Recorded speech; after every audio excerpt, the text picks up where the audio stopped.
universal health coverage. What is it? Let's start with the definition. This is basically what it means for everyone who will be under the program. It means you are covered for basic healthcare services without the risk of out-of-pocket expenses for you. This is entirely, well, essentially what it should be. All right, so let's take a look at this one next. Exactly what services will be offered under this. The President highlighted this earlier today. Community health services, which is very big on preventive healthcare, basic primary healthcare services, outpatient consultation, diagnostic investigations, and inpatient admissions. What it does not cover is cosmetic surgery, some cancers, and chemotherapy services. They say that with time, these will be introduced at that point. So what do you need to do to get yourself on this program? I'm sure you have seen the public service announcements that have been running on various media houses. So first, you register. And then you provide them with all the information on you and your family. You are especially required to not hold anything back. And this is a very important step. You choose your primary healthcare facility. Now this coverage is county specific, and I will explain what that means in just a moment. So, which counties will be piloted? By now you know Isiolo, Kisumu, Nyeri, and Machakos. I want to talk a little bit about why these were chosen. They're representative of the country in a number of ways, specifically in disease burden. So let's talk about Kisumu, for example, which is where it was launched by the President today. Representative of malaria, TB, HIV, these are the communicable diseases. Nyeri was picked because of the non-communicable diseases. Isiolo, on the other hand, was one of picked because of its sparse population, to see how this would be rolled out in areas similar to Isiolo in terms of population, but also for its high maternal mortality rate. All right.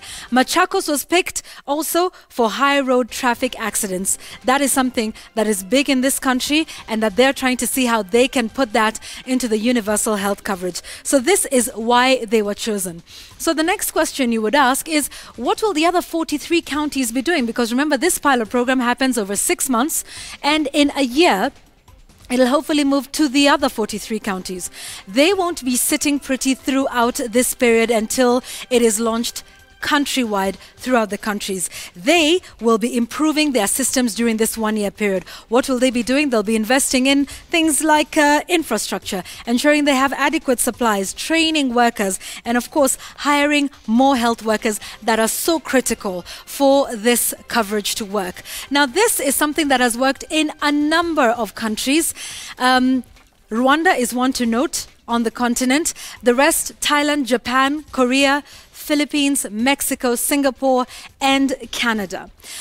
Now, let's talk a little bit about what this is, because many people think it's just about it being free. Well, the government has got to do a lot more in terms of ensuring that there is proper infrastructure in hospitals, that there's adequate water supply that is clean and healthy to be used. There's also electricity that must not just be affordable, but be of consistent supply. Generators are also required, because all of this would be useless if you went to a hospital for free, but on the operating table, power goes off. What happens? Generators needed. They also need those serious medical equipment, the diagnostic ones, that is now sort of the subject of controversy between the national and the county governments. Staffing for the equipment is extremely important. Also, staffing in general across all cadres of healthcare workers is something that will be key and a pivot for this to be successful. Here's another important one. KEMSA. This will be a big test for the Kenya Medical Supplies Agency to ensure that all of these supplies are there, so that it's not free and you go in and you can't find insulin, you can't find syringes and basic healthcare materials that are required. So this is what I was telling you about it being county specific. So if you are registered in Isiolo County, the card indicates that.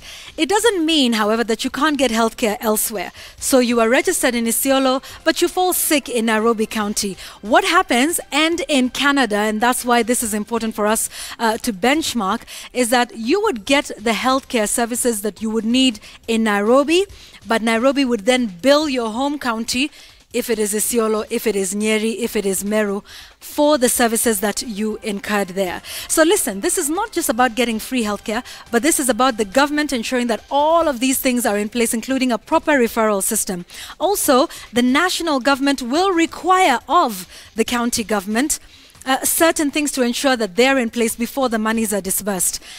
Financing and investment is important. Right now, this is costing 32 billion shillings. And remember, this money for this rollout in the 4 counties is being provided by the World Bank. 32 billion in 4 counties. So you can just do the extrapolation and see how much money would be required for all the 47 counties and how much money we're actually putting into healthcare in this country. So, quite an expensive exercise, but it's not just about it being free, but the national and county governments have huge, massive investments to make in the healthcare system as a whole to enable you to be able to access these services for free. That is what universal health coverage is all about.